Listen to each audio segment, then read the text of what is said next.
بسم اللہ الرحمن الرحیم۔ السلام علیکم، میں ہوں عمران احمد اور آپ دیکھ رہے ہیں میرا YouTube channel AIO audio books. پیش خدمت ہے اس ناول کا اگلا حصہ، تو چلیے شروع کرتے ہیں۔ خط میں لکھا تھا کہ ایک بڑے اہم معاملے میں میری خدمات کی فوری ضرورت تھی۔ اس میں یقین دہانی کروائی گئی کہ معاوضہ اطمینان بخش ہوگا۔ اگر مجھے دلچسپی تھی تو مجھے ایک مشہور مے خانے میں اسی شام تاریکی پھیلنے کے بعد پہنچنا تھا۔ وہاں پہنچ کر مجھے کھڑکی کے قریب ترین میز پر دروازے کی طرف پشت کر کے سر جھکا کر اور اپنی نگاہیں فرش پر جما کر بیٹھ جانا تھا۔ جلد ہی میرے پاس وہ ایک یا ایک سے زیادہ آدمی پہنچ جاتے جنہیں میری خدمات حاصل کرنا تھیں۔ وہ مجھے وہ تمام معلومات دے دیتے جن کی مجھے ضرورت تھی۔ ان کے آنے، ان کے جانے اور گفتگو کے درمیان کسی موقع پر بھی میں اپنے سر کو اٹھا کر ان کے چہروں کو دیکھ نہیں سکتا تھا۔ وہ ایک عجیب خط تھا، لیکن پھر میں گاہکوں کے خپتی پن کا عادی تھا۔ برسوں میں میری خدمات ہر طرح کے لوگوں نے حاصل کی تھیں اور ان میں سے بیشتر اپنے نام خفیہ رکھنا چاہتے تھے۔ تجربہ نے مجھے یہ سکھایا تھا کہ اکثر و بیشتر جو گاہک زیادہ سختی سے اپنی شناخت چھپانا چاہتا وہ اپنے شکار کے اسی قدر قریب ہوتا تھا۔ لیکن یہ میرا سردرد نہیں تھا، میرا کام تھا قتل کرنا۔ اپنی ذمہ داری کے عقب میں موجود اسباب کی تحقیق کرنا میرا کام نہ تھا۔ برسوں پہلے جب سے کلہ الموت کو چھوڑا تھا میں نے اپنے لیے اسی زندگی کا انتخاب کیا تھا۔ میں بہرحال سوال شاذ و نادر ہی کرتا ہوں۔ میں سوال کروں بھی کیوں؟ جن لوگوں کو میں جانتا ہوں ان میں سے کم کسی ایک شخص سے چھٹکارا پانا چاہتے ہیں۔ یہ حقیقت ہے کہ وہ اس بارے میں کچھ کرتے نہیں۔ اس کا یہ مطلب نہیں کہ وہ قتل کرنے کی خواہش سے مامون ہے۔ در حقیقت ہر کوئی کسی نہ کسی کی جان لینا چاہتا ہے۔ لوگ اس بات کو تب تک نہیں سمجھتے جب تک یہ خود ان کے ساتھ پیش نہیں آتا۔ وہ خود کو قتل کے ناقابل سمجھتے ہیں، لیکن یہ صرف اتفاق کا معاملہ ہے۔ بعض اوقات ان کے غصے کو ہوا دینے کے لیے ایک اشارہ ہی کافی ہوتا ہے۔ کوئی با ارادہ غلط فہمی، کسی ذرا سی بات پر جھڑپ، یا پھر بس کسی غلط وقت پر کسی غلط جگہ پر موجود ہونے پر ایسے لوگوں میں ایک تباہ کن لہر ابھر آتی ہے جو دوسری صورت میں شائستہ اور نفیس لوگ ہوتے ہیں۔ قتل کوئی بھی کر سکتا ہے، لیکن کسی اجنبی کو بے حسی سے ہر کوئی قتل نہیں کر سکتا۔ یہی مقام ہے جہاں منظر میں داخل ہوتا ہوں۔ میں نے دوسروں کے حصے کا گندا کام کیا تاکہ خدا نے بھی اپنی مقدس حکمت میں میرے جیسے کسی شخص کی ضرورت کو تسلیم کیا جب اس نے موت کے فرشتے کے طور پر اسرائیل کو لوگوں کی زندگیاں ختم کرنے کی ذمہ داری پر مامور کیا۔ اس صورت میں انسان اس فرشتے سے خوف کھاتے، اسے بددعا دیتے اور اسی سے نفرت کرتے، جبکہ خدا کے ہاتھ صاف اور اس کا نام بے داغ رہتا۔ یہ فرشتے کے ساتھ انصاف نہ تھا، لیکن پھر یہ دنیا اپنے انصاف کے باعث نہیں پہچانی جاتی ہے نا۔ جب تاریکی پوری طرح پھیل گئی میں میخانے میں پہنچا۔ کھڑکی کے ساتھ والی میز پر چہرے پر زخم کا نشان لیے ایک شخص بیٹھا تھا جو گہری نیند میں لگتا تھا۔ مجھے خیال آیا کہ اسے جگا دوں اور کہیں اور جانے کا کہوں، لیکن شرابیوں کے متعلق آپ کبھی نہیں جانتے کہ وہ کیا رد عمل دیں، اور مجھے محتاط رہنا تھا کہ دوسروں کی زیادہ توجہ مجھ پر نہ ہو، سو میں کھڑکی کے ساتھ اگلی خالی میز پر بیٹھ گیا۔ زیادہ دیر نہ گزری تھی کہ دو آدمی آئے۔ وہ میرے برابر میں دونوں اطراف بیٹھ گئے تاکہ ان کے چہرے نہ دیکھے جا سکیں، اگرچہ مجھے یہ جاننے کے لیے کہ وہ کتنے نوجوان تھے اور اس اقدام کے لیے کس قدر عدم تیار تھے جو وہ کرنے والے تھے، ان کے چہرے دیکھنے کی ضرورت نہ تھی۔ تمہاری سب سے زیادہ سفارش کی گئی تھی، ان میں سے ایک بولا۔ اس کا لہجہ محتاط ہونے سے زیادہ خائف اور تشویش بھرا تھا۔ ہمیں بتایا گیا تھا کہ تم بہترین ہو۔ جس انداز سے اس نے یہ سب کہا یہ بات مزاحیہ محسوس ہوئی، مگر میں نے اپنی مسکراہٹ دبا لی۔ میں نے محسوس کیا کہ وہ مجھ سے خائف تھے، جو کہ اچھی بات تھی۔ اگر وہ خاصے خوف زدہ تھے تو وہ میرے ساتھ کچھ غلط کرنے کی جرات نہ کر سکتے تھے۔ سو میں نے کہا، ہاں میں بہترین ہوں۔ یہی وجہ ہے کہ لوگ مجھے گیدڑ سر عیار کہتے ہیں۔ میں نے اپنے گاہکوں کو کبھی مایوس نہیں کیا، چاہے میرا کام کتنا ہی مشکل کیوں نہ ہو۔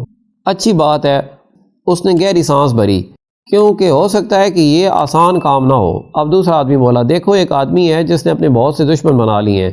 وہ جب سے اس شہر میں آیا ہے مصیبت کے سوا کچھ نہیں لایا۔ ہم اسے کئی بار تنبیہ کر چکے ہیں، مگر وہ ہماری بات پر کوئی توجہ نہیں دیتا۔ اگر کوئی فرق پڑا ہے تو یہ کہ وہ زیادہ جھگڑالو ہو گیا ہے۔ اس نے ہمارے پاس اور کوئی چارہ نہیں چھوڑا۔ ہمیشہ ایسا ہی ہوتا تھا۔ ہر بار معاملہ طے کرنے سے پہلے گاہک اپنی وضاحت دینے کی کوشش کرتے تھے، یوں جیسے میری اجازت اس اقدام کی سنگینی کو کم کر سکتی تھی جو وہ کرنے والے تھے۔ میں جانتا ہوں تمہارا کیا مطلب ہے، مجھے بتاؤ یہ آدمی کون ہے؟ میں نے پوچھا۔ وہ نام بتانے میں ہچکچاہٹ کا شکار دکھائی دیے۔ اس کے بجائے مبہم سی تفصیل بتانے لگے۔ وہ ایک ملحد ہے جس کا اسلام سے کچھ لینا دینا نہیں، بے حرمتی اور گستاخی بھرا ایک غیر مہذب آدمی، کوئی درویشی سے منحرف۔ جیسے ہی میں نے آخری الفاظ سنے میرے بازوؤں میں کپکپاہٹ کا احساس رینگ گیا، میرے دماغ دوڑنے لگا۔ میں نے ہر قسم کے لوگ قتل کیے تھے، نوجوان اور بوڑھے، مرد اور عورتیں، لیکن درویش کوئی ایمان والا شخص ان میں سے کوئی بھی نہیں تھا۔ میری اپنی توہمات تھیں اور میں خدا کے غضب کو بلاوا نہیں دینا چاہتا تھا کہ سب کچھ کے باوجود میں خدا پر یقین رکھتا تھا۔ مجھے خدشہ ہے کہ مجھے انکار کرنا ہوگا۔ میرا نہیں خیال کہ میں کسی درویش کی جان لے سکتا ہوں، کسی اور کو تلاش کر لو۔ یہ کہہ کر میں رخصت ہونے کے لیے اٹھ کھڑا ہوا، لیکن ان میں سے ایک آدمی نے میرا ہاتھ تھام لیا اور التجا کی، ٹھہرو، برائے مہربانی، تمہارا معاوضہ تمہاری کوشش کے موافق ہوگا۔ تمہارا جو بھی معاوضہ ہے ہم اس سے دگنا دینے کو تیار ہیں۔ 3 گنا کے بارے میں کیا کہتے ہو؟ میں نے اس بارے میں قائل ہو کر پوچھا کہ وہ اتنی زیادہ رقم نہیں دے پائیں گے، لیکن مجھے حیرت ہوئی جب ذرا سی ہچکچاہٹ کے بعد وہ دونوں راضی ہو گئے۔ میں سراسیمہ ہو کر واپس بیٹھ گیا۔ اتنی رقم کے ساتھ میں آخرکار آسانی سے اپنے لیے دلہن حاصل کر کے شادی کر سکتا تھا اور گزر بسر کیسے ہو اس پر فکر مند ہونا چھوڑ سکتا تھا۔ کوئی درویش تھا یا نہیں، اس رقم کے عوض تو کوئی بھی قتل کا مستحق تھا۔ اس لمحے میں کیسے جان سکتا تھا کہ میں اپنی زندگی کی سب سے بڑی غلطی کرنے جا رہا تھا اور باقی عمر اس پر پچھتاوے میں گزار دیتا؟ میں کیسے جان سکتا تھا کہ کسی درویش کا قتل اس قدر مشکل ہوگا اور یہ کہ اس کی موت کے عرصہ بعد بھی اس کی کسی خنجر جیسی تیز نگاہ ہر جگہ میرا پیچھا کرے گی؟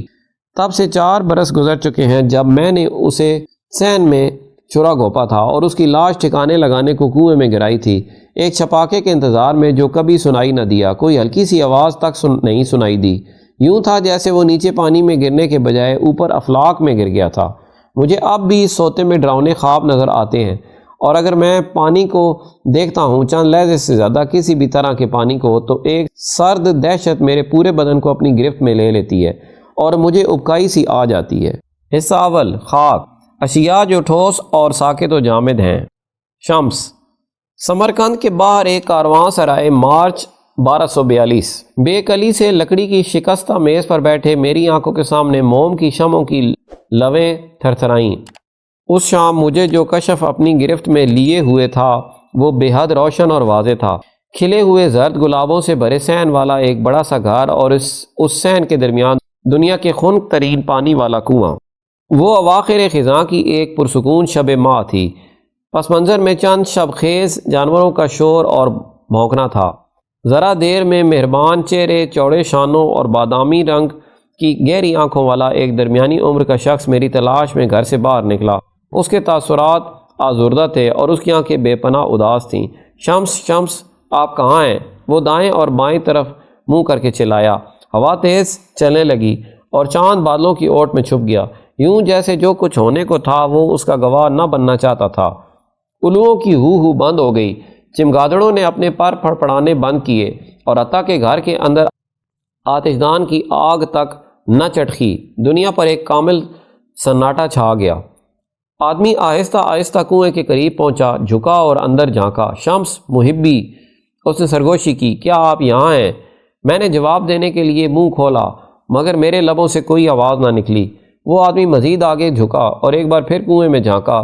پہلے تو اسے پانی کی تاریکی کے سوا کچھ بھی دکھائی نہ دے سکا، لیکن پھر گہرائی میں کنویں کی تہہ میں اسے کسی شدید طوفان کے بعد پانی پر ہلکورے لیتے کسی شکستہ بیڑے کی طرح بے مقصد سا تیرتا میرا ہاتھ دکھائی دے گیا۔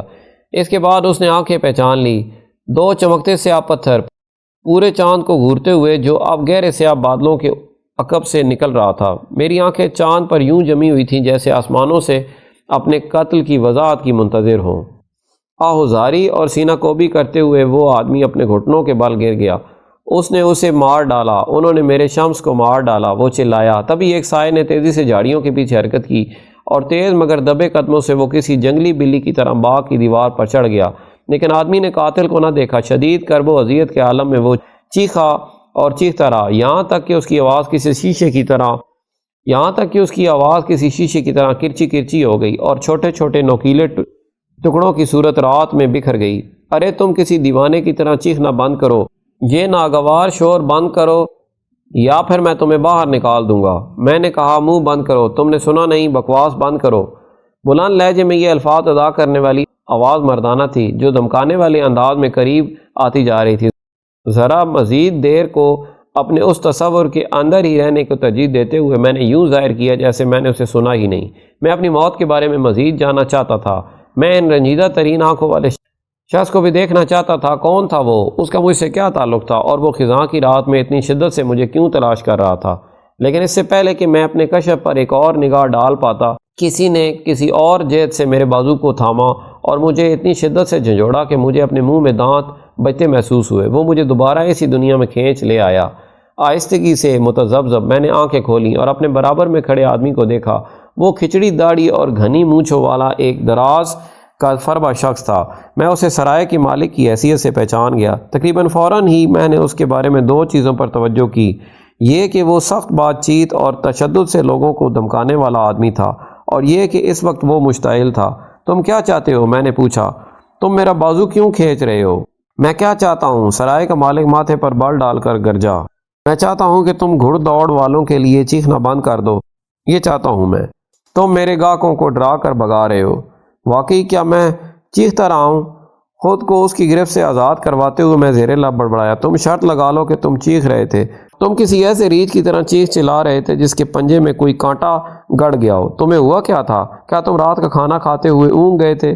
تم نے ضرور کوئی ڈراؤنا خواب دیکھا ہوگا۔ اب تک کے لیے اتنا ہی، ملتے ہیں اگلی ویڈیو میں۔ اپنا خیال رکھیے اور ہمارے اس چینل کا بھی۔ اللہ حافظ۔